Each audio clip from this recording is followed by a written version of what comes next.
On this episode of the Star Wars Time Show, Nick and I finally have some TROS stuff to dig into. What is TROS, you may ask? Well, if you don't know, you don't get to know, because you're not a Star Wars fan. But we're diving into some Kylo Ren rumors, some Sith Troopers, Sith Fleet rumors, some Zori and Rey rumors. Strap in, my friends. It's time to speculate.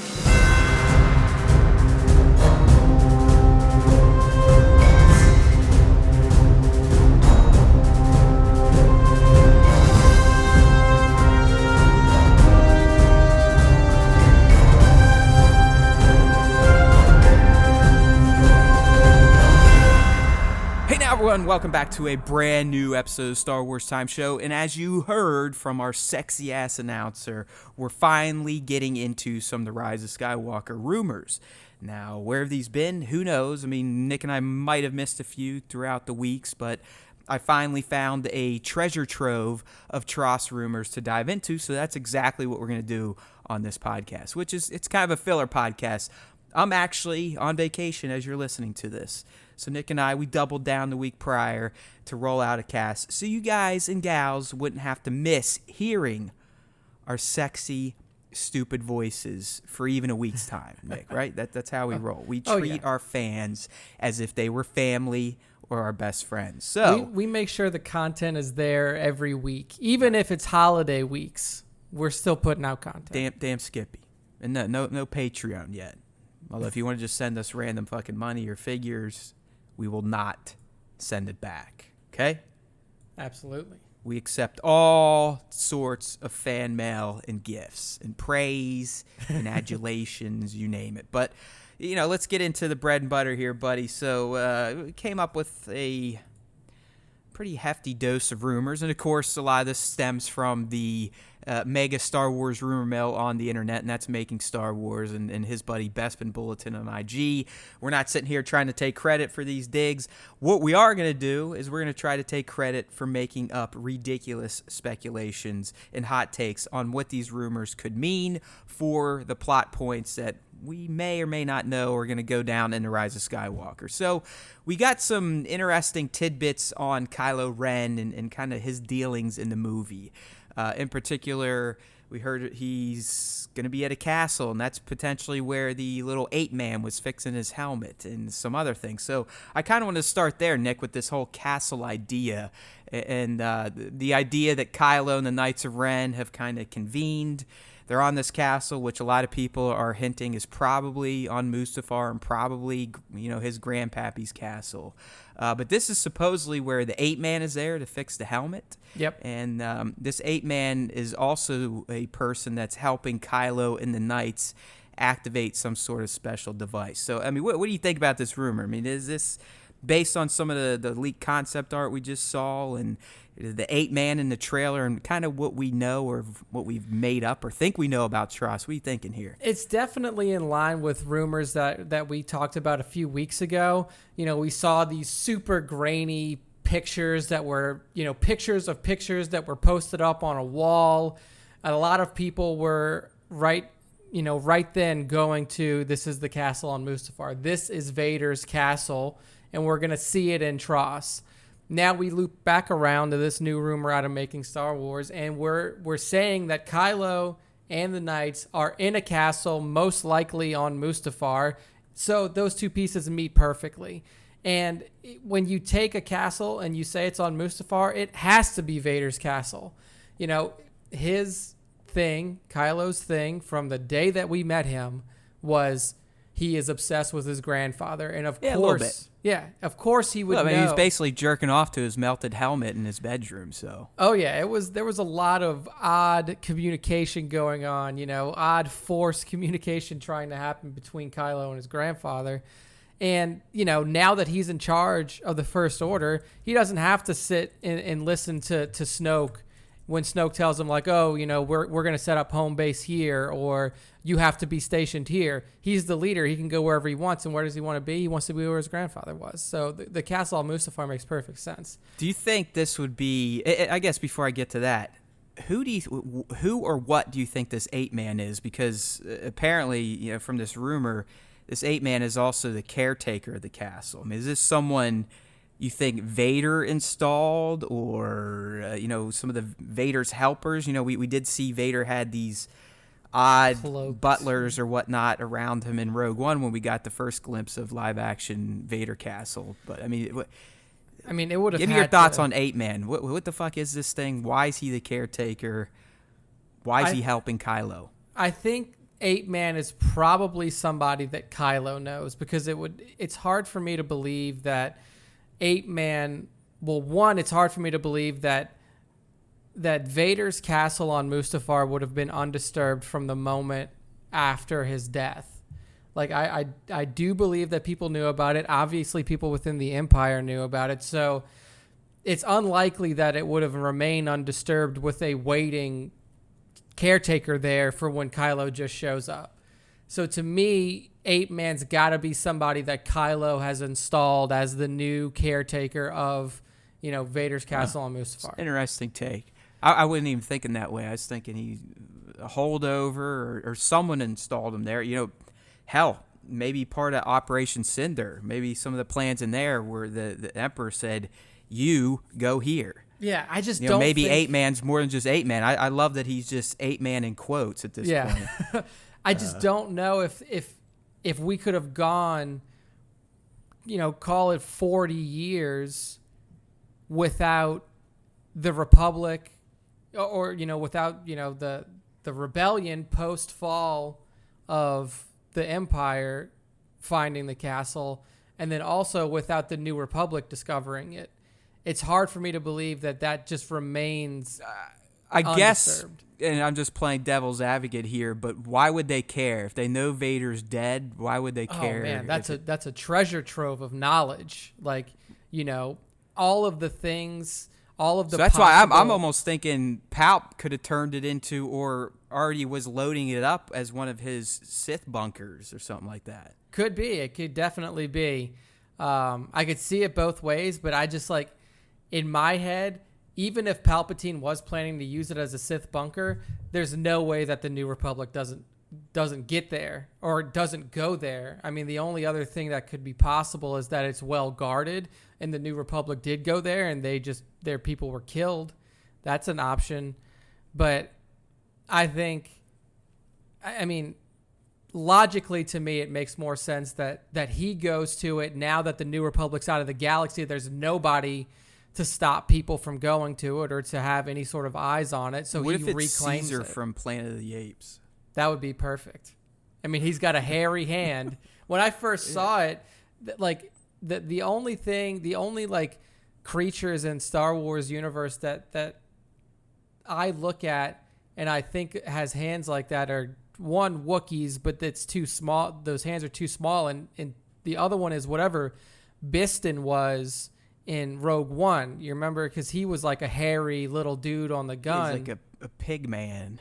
Kind of, yeah. Like in his hand. Yeah, I was thinking Wookiee too, but their hands are hairy as fuck. Yeah, this guy, it really. I know why they're calling him 8-Man, because it looks like a fucking gorilla's digits. Yeah, exactly. So that's where my mind it's clearly goes. Caesar. I think we can just put that to rest. Rip that Band-Aid off right now and put our SWT stamp of approval. Take it to the bank. Yeah. So anyways, back to what I was getting here earlier. Do you think whenever we see this scene on the castle, is it going to be early in the movie, and is it just going to be kind of a one scene deal, or is this kind of where Kylo's hanging out for a good part of the movie until the super MacGuffin kicks in? I think that this is definitely Act 1. Because I think that the reforging of the helmet is going to be one of the first things that we see in relation to Kylo. Like, he wants to get that back because that was his identity when he... It could even be he's there getting it reforged knowing that his homeboys are coming back from the beyond. Yeah, exactly. Like, he's called them back or some shit like that. Yeah, he's awaiting the arrival of the Knights. So I think that we're going to be spending some time in... the castle on Mustafar for at least half of Act 1. And then once we get into one of these possible MacGuffins that we're going to be discussing in a minute here, that is probably going to lead him away from Mustafar Castle, and then we may spend the rest of the movie, not really seeing it again. All right. I mean, I hope as hell they go there. I was reading some article today, like, oh, it'd be the first time we ever saw Vader's castle. It's like, well, no. yeah, you're a fucking idiot. No, it's not. We saw it. Definitely another one of these, working for a big site, get your shit out there, but you're a moron. Yeah, exactly. Like, come on. I forget. It's like comicbook.com. It was one of those people. I was like, dude, come on, man. You guys should know better than that. Yeah, Vader's castle was seen in a Star Wars movie that made over $1 billion worldwide. Yeah, I mean, I wouldn't. It was an extensive scene too. I mean, we got to see him in his back to chamber. Yeah. You got to see his front door. He had a little exchange with Krennic. Oh yeah, it was.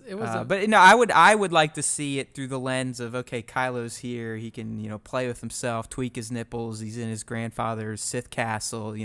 Having a good time. He's partying with his Knights of Ren. They're drinking some blue milk or some siren milk. Just having a good time and reveling in his evilness. And we could even get some nostalgia here. Like, they could show that back to tank. I mean, they could he could literally right, or if he has other armor pieces in there, like old Vader armor pieces, meditation that he chamber, or something like that. Exactly. Well, I believe there's been rumors that you see Kylo in a Vader-esque meditation chamber. So there you go. Yeah. So that could very well be a scene from the castle. So. Sticking with the castle and Kylo, we also learned through a combination of MSW and Reddit, and they kind of corroborated their stories here. But apparently Kylo is going to come in possession of a Wayfinder device. And we're not clear how he gets it, but a lot of these speculators, these rumor mongers, are saying that he's going to get it from this creature called an oracle. They're just not sure if the oracle summons him or he finds the oracle looking for this device. But what this device is, Nick, well, I guess let's start with the oracle.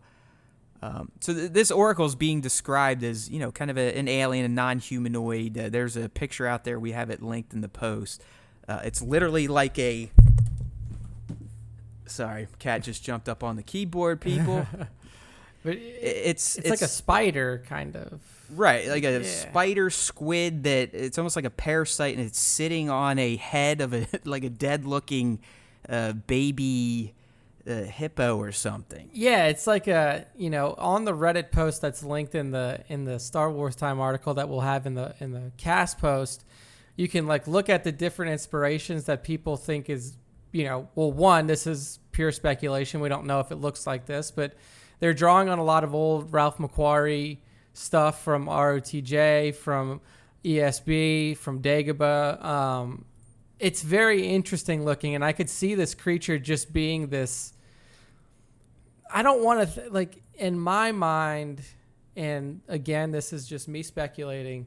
In my mind, the Oracle could be the initial MacGuffin. Yes, that's where I was going to. So I'm with you. Yeah. So and I didn't put it in here, but apparently wherever the Oracle stuff goes down, it's going to be on that swamp location. Okay, yeah, that makes sense. We saw set pics for and whatnot. And I think you're right. I mean, it could even be that location we saw in the teaser where Kylo's mowing a motherfucker down. Yeah, I mean, if it's true, because the rumors say that this initial MacGuffin is essentially going to kick off a race between the Resistance and the First Order. And if that's the case, then that would happen. We would see this giant, if they both get there at similar times or at the same time, then that would spark a pretty big battle considering what's on the line here. I mean, that is what's supposed to drive the rest of the plot forward, is what happens at this first MacGuffin is what sets up the rest of the plot for the movie. So I'm really interested to see how, if this Oracle is seeking out Kylo or if Kylo is seeking it out. Yeah, well, I think if we're going to roll with our theory that she's the initial MacGuffin, I would assume that there's intel in the galaxy about her or it, and both factions have that intel. They know that she possesses something that either for the bad guys will complete their victory or the good guys will allow them to essentially vanquish evil. Yeah, exactly. And this, and I believe that's this Wayfinder device we're going to talk about, and that's that second MacGuffin we've been hearing about, that there's a MacGuffin to get everybody to a location. So there we go. Nick and I are saying it. It's out there. Take it to the bank. This Oracle character is going to be the initial. They're all going to get there, and it sounds like the bad guys are probably going to get what they want first, and this is this Wayfinder device. So maybe this takes place early on, Nick, and then once they get it, they go back to the castle to try to get 8-Man to activate it. Yeah, because that's, like you said, the 8-Man is going to help them activate some sort of device that they need to, to move the plot along. And if we're still saying that shot of Kylo from the teaser could be taking place in the scene we're setting up, it makes sense. He's not wearing his mask. Yep. They get the device. They go to the castle. He's all pumped up. He's got his Knights of Ren or whatever, although we heard he's apparently fighting the Knights of Ren that scene, so who knows. But either way, it could line up. But I do think we're on to something with Oracle being MacGuffin 1. Just not even her, but the knowledge of her is the initial MacGuffin. Then once they find her and realize what she has and that the bad guys get it, there we go. Now we know the real stakes, and the shit really starts to pop off. So this Wayfinder device is going to lead us into the next rumor we're getting here.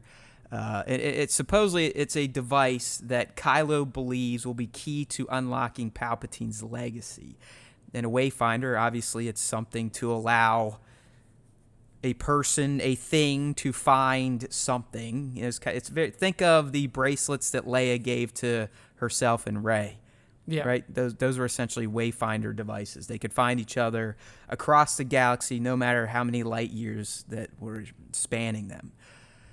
So this device, I'm assuming someone has told them, like, hey, if we get this device, we're finally going to unlock this Operation Cinder shit. I do think Kylo or even Snoke, they might have known that this Operation Cinder plan had taken place, and there's stuff going on in the unknown regions, or what they're calling the Beyond now, that could benefit them greatly. So I think Kylo wants to activate it because he wants to get this power. And what we've learned what this power could be is a impressive Sith fleet that has been milling around in the unknown regions, aka the Beyond, for nearly 30 years at this point.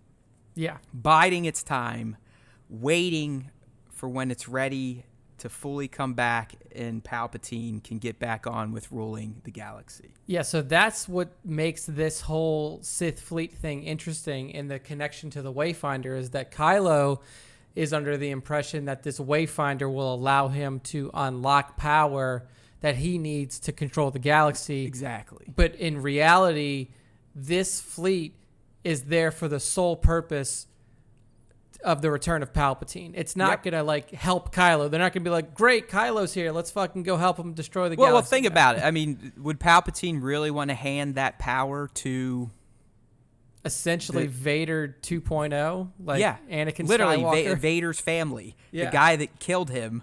Do you really think he's going to share his toys, as the MSW guys are saying?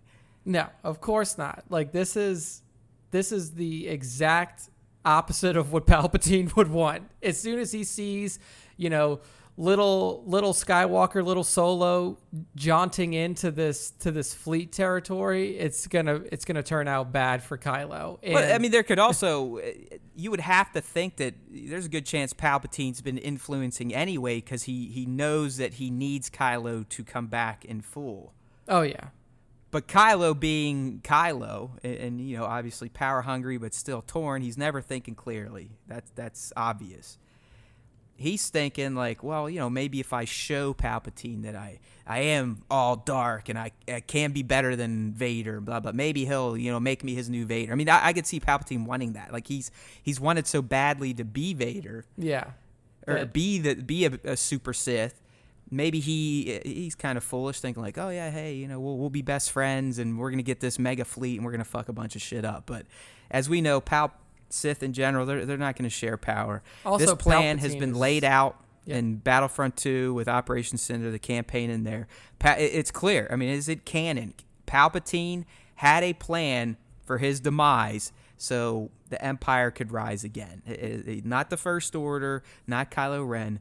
Palpatine's empire. Exactly. And Palpatine is a master manipulator. We've seen that play out over the prequels, and we've seen that play out over the original trilogy as well. Like, the guy's a master at manipulation. Oh, dude, I mean, he masterminded the first 6 movies, and it's now sounding like he's masterminded them all. Yeah, exactly. Like, he was the key figure this whole time. Snoke was nothing. Everything was bullshit. It was all smoke and mirrors. In the end, it's been Palpatine from day one. Yeah. So, and we've also heard rumors, that something was going to draw Kylo and Rey together to fight on the same side. And we were thinking, well, what could it be? Before the announcement of Palpatine, at Celebration, we were always like, what could it be? Could it be a new alien race? Could it be a completely new, force that we've never seen before? Now we know that the force that's going to draw them together is this Palpatine-led Sith army that he's had milling out in the beyond since his death. And when that comes in, Kylo makes the decision to say, okay, there is no chance that I can ally myself with Palpatine. It's not going to happen. So my best shot at continuing to rule the galaxy is to team up with Rey and the Resistance to take down this threat. And then probably in his mind, at least initially, is once that's done, then, we can settle our differences whatever way necessary between the First Order and the Resistance. Well, I mean, that Reddit post also kind of hinted that Kylo's still super conflicted with the dark and light, but he's also trying to come to terms with his Rey bond. Yeah. In terms as in he still has almost a love for her. I don't think he's ever going to team up with the Resistance. I do think he's going to team up with her. And I think it's something we talked about many speculation casts ago where who's this guy that keeps saying he's not in the movie but is probably in the movie? Matt Doctor Smith. Who. Matt whatever the Smith. fuck his name is. Yeah. I do think he is going to be the figure that is possessed.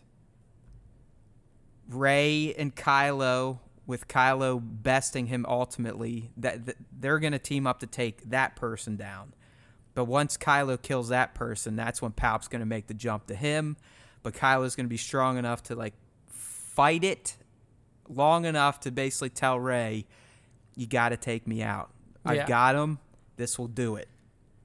I just think that it's the most, based off of what we know and what we've heard, it makes sense. I just think that, the ending of this movie has to be different than that for some reason.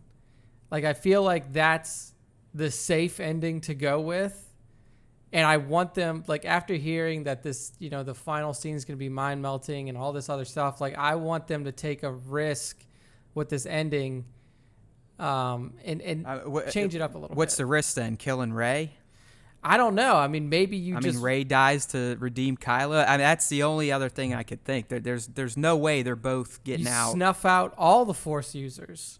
You kill them both and kill Palpatine. And then the Force would essentially then reset itself because you would have no established presence by a light side Force or a dark side Force in the galaxy. We know that there are still Force sensitive people out there, but it would allow them to essentially build up a new faction, a new idea of how the Force is used in Skywalkers. people. Yeah. They could build that up without the influence of somebody who's read the Jedi texts like Rey has or who has It's studied interesting. the dark side. It ain't happening. There's no way. They will not kill both of them. And I don't think they're going to kill Rey. I really don't see them killing Luke Skywalker of this trilogy at the end of the third movie. Yeah. I mean, Disney just put out that they've already made something like $7 billion on remakes, and they're already the top-grossing movie studio of 2019. These people are going to crank out the content that makes them cash until the cows come home. So 10, 20 years from now, if they want to bring Daisy back, they're going to bring her back. Yeah.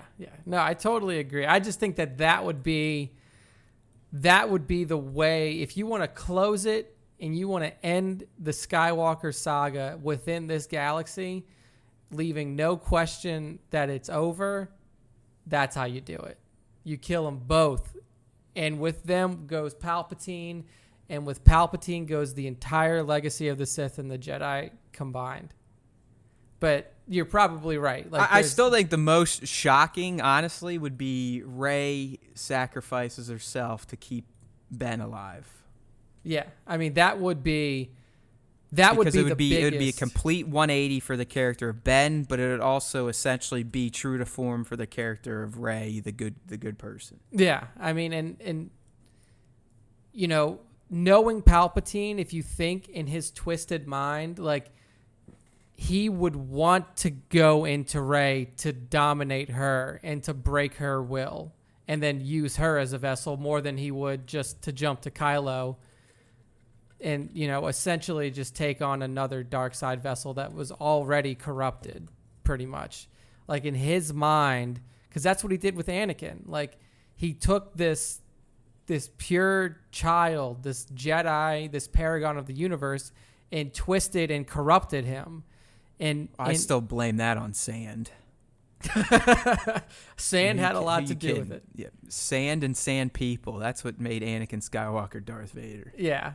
But at least according to the live action movies, I mean. Yeah, he really hated Sand, and those Sand people was as close as he ever got to Darth Vader in those movies. I'm not fucking. I'm being an asswipe, but I'm being dead serious. The angriest you see the character of Anakin Skywalker in the prequels is when he's talking about Sand, and when he's talking about killing Sand people. And I've said it before. That is one of the best scenes in the prequel, and it's in the worst movie. But when he's in the Lars hovel, talking to Padme about what he did, that was the only moment I saw Hayden Christensen. I was like, okay, there's fucking Darth Vader. That's a Darth Vader. But then that was it. So we didn't have anything else to go on, and it is what it is. And I'm a Clone Wars Anakin fan. Yeah. So that's where I go these days. So Matt, I'm gonna put this out there. This fleet is out in the beyond. Somebody's got to be leading it, right? There's got to be a leader to this fleet. Who do you think, could they bring in a recognizable character to be the leader of this fleet? Well, it's a good point, and yeah, we're kind of moving into the fleet rumor now, because there's a lot more of this fleet than what we've teased, and you know, Sith Troopers are involved, and rocket troopers, and fucking Death Star ships, this, that, and the other thing. And again, this isn't my own thought. I saw this within some of the comments, speculations. What if this Allegiant General Pride has something to do with this secret fleet?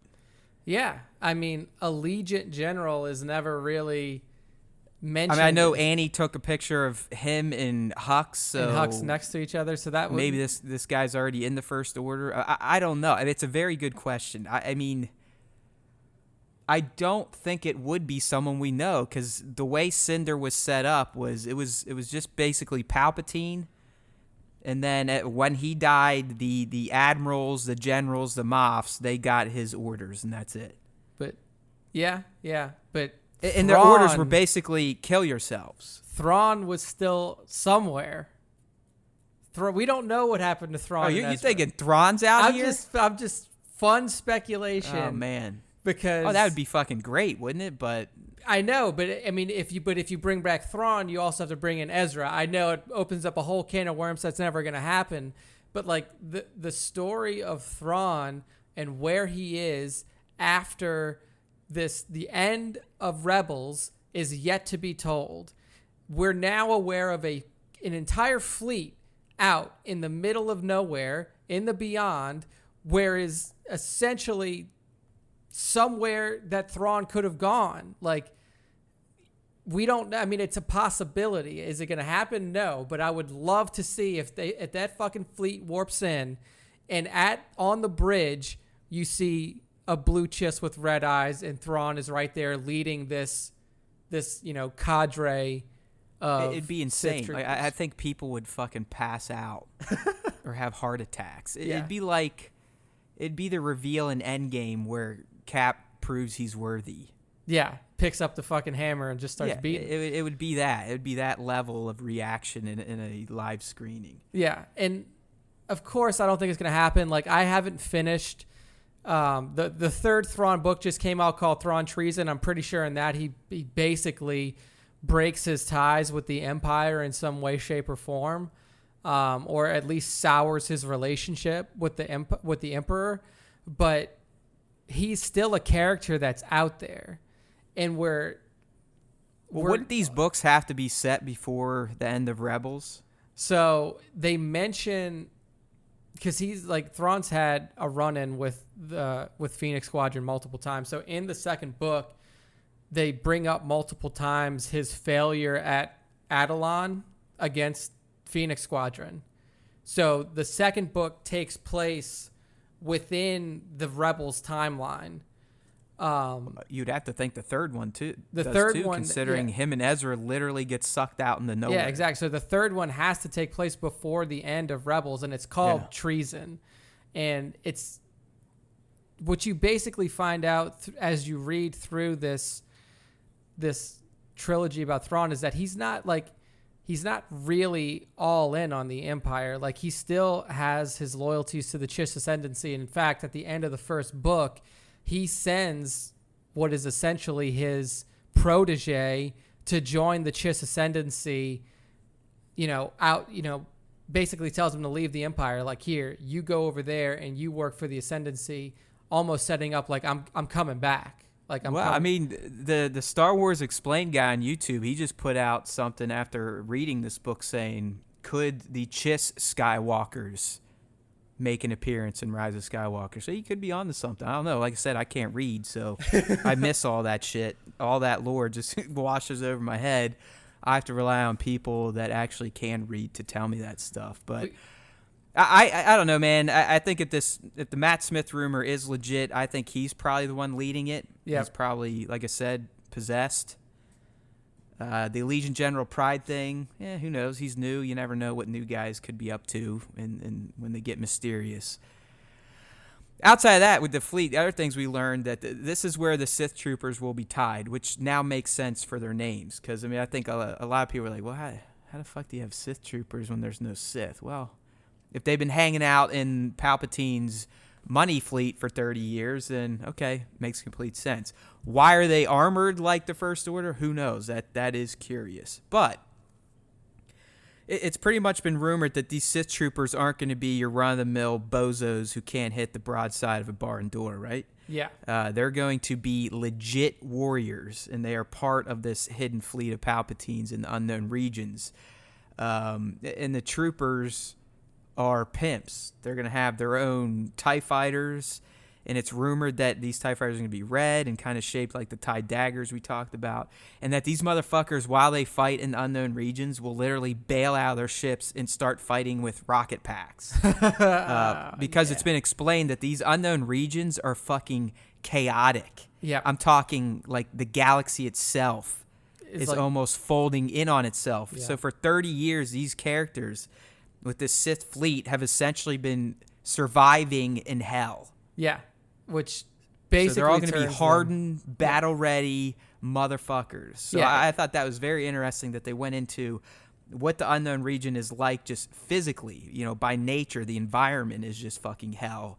And it sounds like the environment has kind of shaped the fleet and allowed the people within the fleet to become some of the greatest warriors bad guys have ever fielded in the Star Wars universe. Yeah, essentially super soldiers. I mean, these people, they're going to be going against a legion of troops in the First Order, if it comes to it, that are just brainwashed children. Like, these aren't hardened fighters. These are people that are just literally following the orders that are programmed into their heads. Like, these Sith troopers that have been out in the beyond and the unknown regions have literally, all they've had to do for the last 30 years is prepare and survive for the moment that they overtake the galaxy again. And a lot of people think that there may be a bunch of clones out here, and that's why they can survive and just do whatever and not really need normal everyday shit. Yeah. I mean, that makes sense. I mean, that definitely makes sense. The cloning. And we know he liked clones. He knew how to make clones. Yeah, I mean the cloning technology. I thought it was interesting that there could be a jump trooper faction of the Sith Troopers, and the way it's explained, if you people watch the Clone Wars, you remember some Mandalorian episodes. Even Rebels had some Mandalorian episodes, but they said the fighting segments will be very similar to those. So jetpack fighting, midair fighting, hand-to-hand type of shit. Yeah, that's it'll be. I mean, honestly, it's going to be interesting to see non-big bads actually putting up a legit fight. Yeah, because most of the time when you see anybody in white or other colored armor, they tend to not do that well in battle. You know, we saw the Scarif troopers, or the shore troopers on Scarif hold up pretty well, but that's because they were fighting 14 people. So yeah, I mean, when the odds are heavily stacked, they can usually do something, but I mean, you have to argue they still essentially failed that too. Yeah, they fucked that up royally. The plans made it off planet. So yeah, when there was literally a ship full of rebels. You had a garrison or 10 versus a bunch of guerrilla jerk-offs. And they made it. Didn't even have the full support of the rebels behind them. Yeah, so it's going to be very interesting to see. One, how these Sith Troopers are used. Like, are we going to get an actual incursion into the galaxy? Like, are we going to get to the point to where the Sith fleet comes in and just starts to wreck shit? No, that's the interesting thing. So if we go back to the Wayfinder, it's like I said, it's basically a two-way. It's like a walkie-talkie. I mean, one end can come to the other and vice versa. So do you think that once Kylo, whoever activates it, that's basically the beacon? Like, all right, motherfuckers, it's time. Yeah, it could be. Or do you think he's going to use it to find them? I think that if it's positioned like that, what could be an interesting twist is that this Oracle may not be a neutral figure. It may. Right, exactly. So this Oracle may She's all part of Cinder herself. Yep, she's just waiting for the right time, and she's like, okay, the right time is now.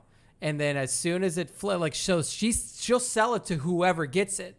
Like if the Resistance gets it. Right, she doesn't care. She just knows what's going to happen once it's activated. Yeah, so she'll say, oh, if you activate this, then whatever you want to happen is going to happen. And she'll say the same thing to Kylo. And all she wants is for it to be turned on. It's an interesting spin, and one that I wouldn't be surprised if it comes true. But I do think the Wayfinder is the, ding, ding, ding, it's time to come back. Yeah. Yeah. Oh, yeah. So I think you could be 100% right where that thing pops off and you just see they all come in and just like plah, plah, plah, plah. They're fucking blowing up planets left and right, because that's something Nick and I haven't mentioned yet. Oh, by the way, this Sith fleet is loaded with Star Destroyers that are essentially Death Stars themselves. They're not the size of Death Stars, but they have the Death Star's cannon on a Star Destroyer, so they're going to be moving a lot quicker. They can just sit there and be like, boop, hyperspace, blast, see you later, we're out, evasive maneuvers. So, yeah, that would be an amazing scene. I'm seeing it right now, man. That thing pops, and you just see all these motherfuckers zipping in and just leveling sectors of the known galaxy. Oh, yeah, like laying to waste everything. They don't care about which side you're on. They're just blowing shit up. Oh, yeah. So, yeah, that would be... And that would be the immediate spark to both Kylo and Rey to say, like, we cannot do this on our own. Yeah, I do. I honestly believe that this fleet is something that Snoke knew about but thought that he could use it. Yeah. Kylo probably the same thing, where in the end, the main goal of this fleet was to come back and destroy everything that could get in Palpatine's way again. Yeah, exactly. So I almost think like the First Order was, I don't know if he had a hand in it. He's like, oh, yeah, you guys just fuck around and keep these people busy while I do one of my long burn plans. I mean, we know Sheev is a pro at the fucking long game. Yep, absolutely. All with the intention of using the First Order for his end game and then wasting them when he was done with them. Oh, yeah. There's no chance in hell that the First Order survives this any more than the Resistance will. Okay, yeah, all right. Well, I don't know, man. I think we're getting on. I think we're on to something, at least how some of these main beats are going to play out. But I just hope visually this fleet pays off to the way it's being explained. It's got to look even bigger than the flotilla that we saw in TLJ chasing the Resistance. Yeah.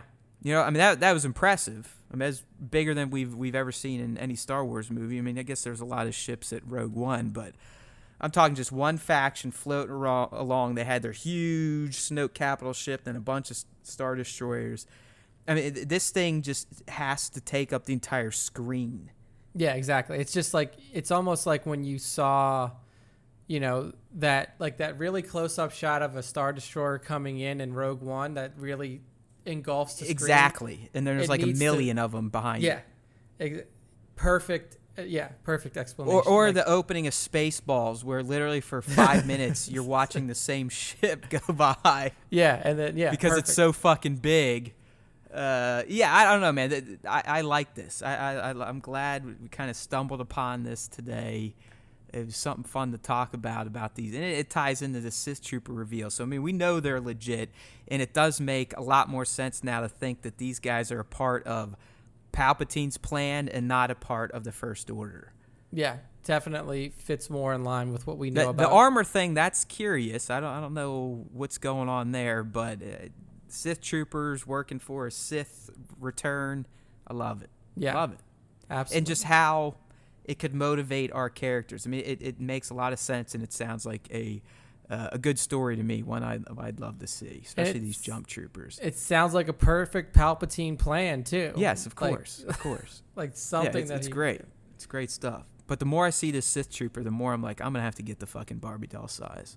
I am. I mean, it's inevitable. 1/6 shooter. I shared his shot of the Sith Trooper Barbie doll, I think, this week. It's unfucking believable. You gotta look at that one, Nick. I mean, I'm telling you right now, I've never influenced your decision. You're sending some vibes my way now for this. I'm not even gonna say it. Right. I'm just through the Force. I'm pushing some midichlorians your way. Okay. I don't know how we're going to handle the top 5 because I'm basically going to be gone all next week. We'll see. We'll see what Nick gets up to. I think he'll probably still put it out. Maybe for my return, we'll just have a dedicated celebrate the fan cast again and do like a top 10 or something. Yeah. I'll definitely still put out the top 5 this week, so don't worry about that. Wink, wink. If you see one from Trevor on there with a red Sith Trooper, it may be worthy of the top 5. You never know. I've already seen, like, I peek at the Instagram every now and then. I got one in addition to that one that I really was feeling good about. So it's built. This is the top 5 slowly building up this week. I'll tell you what. You know what I'm proud of ourselves for? Do you remember that Rhine Heaven Toys we shared? Yeah.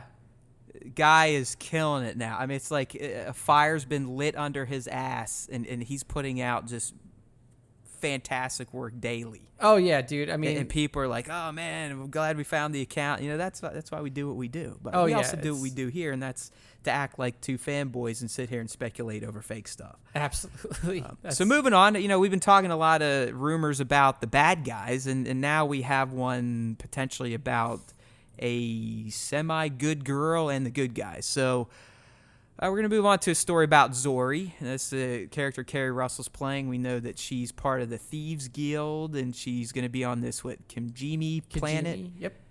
Kijimi? Kijimi. Yeah. So apparently there's some rumors floating around here that she is going to link up with the good guys on that planet after something goes down with 3PO's memory, which, again, plays into a lot of stuff we've heard. I mean, we've heard, I believe, from even official stuff, Anthony Daniels, the official write-up, that C-3PO will be unlike ever before. Yeah. In this episode. Yeah, I mean, that's the rumor. Everything that we've thought about that has always, revolved around this Rampo idea of him being an active participant in battle. But then what we've never really seen from 3PO is he was never really the one to spark some sort of remembrance or to spark a storyline starting. So here, I didn't really put it all in there, Nick, but apparently something goes down on Kijimi with 3PO's memory that requires it to be uploaded to R2. Okay.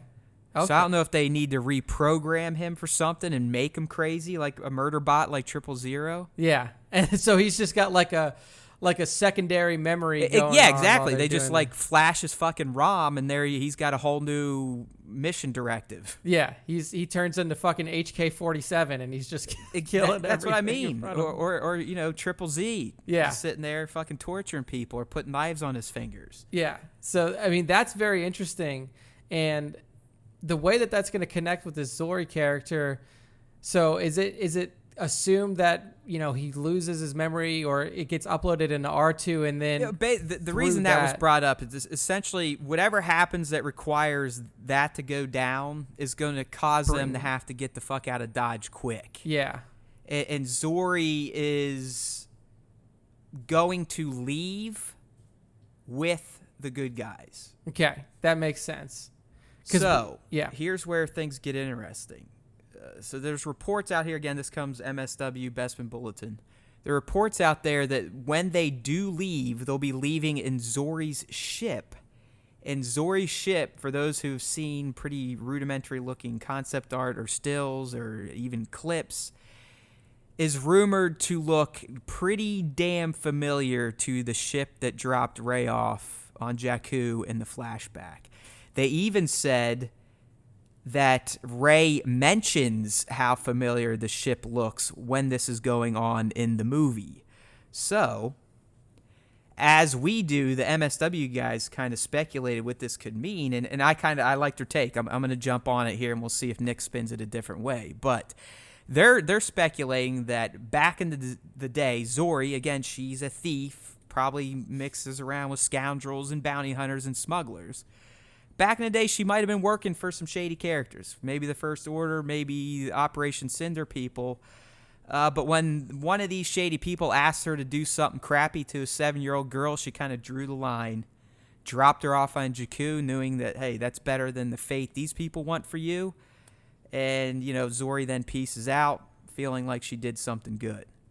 Yeah. And then all these years later, then, hey, here we go. Hey, Rey. Hey, Zori, this ship looks familiar. And ding, ding, ding. Now we get a little bit more about Rey's past. You know what this sounds like? This sounds awful familiar to the rumor that came out about The Mandalorian. Remember? Oh, yeah. That he was essentially sent to kill or was going to have to do a job on a young kid or a baby. Yeah, and then he doesn't do it. He passes. Yeah. So it's very familiar to that, and it totally makes sense because if Zori has been a part of the Thieves Guild for her entire life, then it is without a doubt possible that she was hired to kill somebody's family. Or kill an entire family. I mean, or even just maybe steal the girl and bring her to Palpatine in the unknown region, something like that. Yeah, even. Yeah. I mean, it's very possible too that it could have been Snoke that did it. I mean, Snoke was probably looking for Force-sensitive people to build up some sort of army. The Dark Forces are always looking for impressionable people to turn over to their side, and it's very clear that somebody felt Rey's power early on in her life. So it could be that she was, attempted to be, kidnapped or apprehended and given to the bad side. But then Zori was like, I can't. Yeah. Again, like her guilt. It's like I said, I don't think they're related, but I think Zori could be the narrative vessel to... there you go, Zori. How'd you like that? to give us a little more insights into Rey's true background. Yeah, exactly. She would be the one. She would at least be the first step to be like, okay, you dropped me off here. Who are you? Who told you to do this? Who hired you? Like, you can essentially use Zori as the way to get to exactly wherever you want. Get some answers for Rey, and maybe it's still like, hey, you really are just some daughter of scumbags and this, that, and the other thing. But again, I love lore like this that kind of ties new, old, real new stuff together. So it could give this Zori character a lot more importance to the franchise than just being cool looking. Maybe she won't just be relegated to the Boba Fett role of cool looking, nefarious, shady character that interacts but doesn't really do anything too crazy. Yeah. I mean, I don't know. I like that they're not saying they're related, but I like that we could use this new character to kind of get deeper insights into dear old Rey, because as we've heard from JJ, I mean, nothing's really getting retconned. Things are just going to get fleshed out, further explained. Yeah, exactly. I mean, there's a lot to uncover within a short amount of time when you think about it. Even when it comes to, I mean, you have a lot to tie together. You have Rey's thread, then you have the whole introduction and closing of this new Palpatine thread. You have to finish out Kylo's thread, and then somehow bring this entire galaxy to a nice, clean finish. Yeah. Yep. Good luck, JJ. Yeah. I mean, we see, like you said, we see the pieces starting to fall together. Yes. Starting to fall and into I place. think by the time we get our next visual evidence presented to us in the form of a featurette or a trailer, things are only going to start to get more and more clear. Yeah. Hopefully the trailers are done in a way kind of like TLJ, where you still really have no clue how the little flashes of scenes play into the whole movie. But I need some new footage at this point. Yeah, exactly. I want to kind of corroborate some of this stuff we're talking about. Do we see a Sith Trooper? I mean, it's been revealed publicly. You might as well show a clip in the movie at this point. Yep. They've already teased that Palpatine's coming back. Do you see the fleet, or do you hear rumblings about the Beyond, aka the Unknown Regions? Do you see more of the 8-Man? You know, do you see the castle? Do you see the Knights of Ren? Let's go! Let's go! I mean, you called it in the last cast that we were going to be getting some information in August, and I mean, today is July 31st, so the day before August kicks off, we get these juicy rumors out of. And what we say, D23 is mid-month. Yeah, so they have to. They have to. I mean, it's the perfect time to kind of kick off, because it gives. If you do it mid-month, it gives you essentially a 4-month-long marketing window before release. So that's the perfect time to kind of get things moving, because you've already missed your window for all of the big cons. SDCC's gone. All of the, nothing. I don't think Star Wars has ever done the SDCC. Oh, maybe when they brought it back. Yeah, but they don't initially. Really. Recently, since the Disney acquisition, they haven't really relied on stages like that. Well, like they've made their own stage. I think we would have got it if they kept D23 when it usually goes down, which is what, July or June? Yeah, it's usually in like mid. But we talked a few casts ago how it's in August this year, so it's going to happen. I mean, you can fucking take it to the bank, and then you can probably take it to the bank come October. We're going to get the second full trailer. Yeah. So like I could see D23 being that B-roll featurette type of feel good. Hey JJ, this is what we had to do. We did it. Blah. Look at the sets and the blah blah blah. We're like family. It's ending. You know what I mean? Yeah. And then come October, we'll get a 2.5 minute long trailer with almost all new footage. And then come end October, November, prepare for nonstop 30-second TV spots dropping left and right. Yeah, I mean, I'm ready for the marketing machine to get started. It's been a long time since we could really dig into some Star Wars stuff, and I mean, dude, it's crazy to think how fast it's already gone, but we're already 3 months removed from the first teaser. Yeah. 3 months. That's how long ago we were in Chicago freezing our asses off. I know. That's hard to believe. It's already been fucking crazy. Like, it is insane how fast time moves the older you get. Yeah. I can remember when I was a little kid, you start a new school year and you literally think the world is over. You're like, fuck. It's going to be... First grade, this is going to take forever. Yeah. And now it's like, oh, fuck. Just had another birthday. Oh, headed to Hilton Head again for this year. And it's like, well, it'll be Hilton Head already this time in the snap of a finger. It's fucking nuts. Yeah, I mean, we're almost 4 months out. It's, we're 4 months and some change, like 4 months and 28. And it sounds like a long time, and we're going to be sitting here pining away like, oh, December. But I'm telling you, that date's going to come before you know it, and then you're going to be sitting there like, oh, I can't wait to see it. Then you're going to see it, you'll be like, that was awesome. You're going to be like, fuck. 3 years. That's it. That's it. I don't get this feeling again for 3 more years. Yeah. I mean, what a fucking kick in the teeth, Bob. I know. It's tough. Star Wars is not the MCU. Well, yeah, fuck you. Because y'all fucked it up. Yeah, that's because of Mary Poppins, you asshole. Oh, man. Poppins, but yeah, I mean, spoonful of sugar this. All right, man. Well, I mean, I think we got through the Tross rumor mill that just kind of popped up out of nowhere. I'm glad that we finally got to riff on some of that meaty stuff, because while I love the special topics and random news bits on toys and shit, you know, it is what it is. In the end, we got into this game to talk about Star Wars movies, production of movies, and where Star Wars narratives could go. So bring it. Hopefully nothing happens. Well, as you guys are listening, like I said, I'll be on the beach, probably drunk. Big surprise. But hopefully nothing happens while I'm here, because we may have to do an emergency cast to cover it, because I'm still someone, even though I know that hardly any people listen to this show outside of our lovely fans on IG, I'm still someone that feels like if a piece of news comes out Star Wars, we got to get right on it, just as if we were like this big mega operation that everyone came to for Star Wars news. Hey, can't help it. It's fun for us too. Yeah, it's a sickness of mine, but obviously I do it for a reason, and that reason is because I bleed yellow and black. Star Wars for life. Not even the prequels could faze me. I'm here until I die. I'm in it to win it.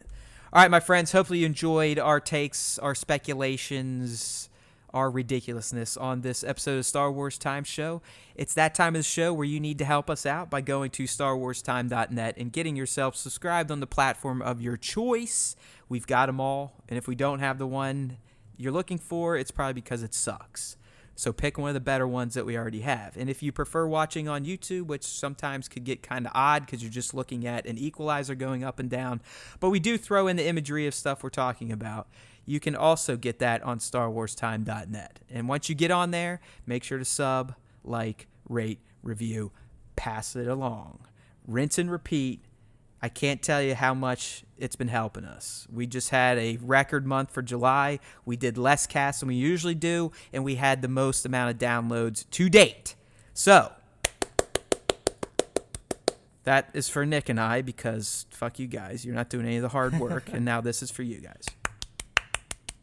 Okay, and that's for your help and your support. All right, so keep it up, people. We really do appreciate it. We've been loving the interactions on IG, getting tons of tags, hashtags now. Well, not tons, but more. I want tons. Getting comments, feedback. People are listening to us.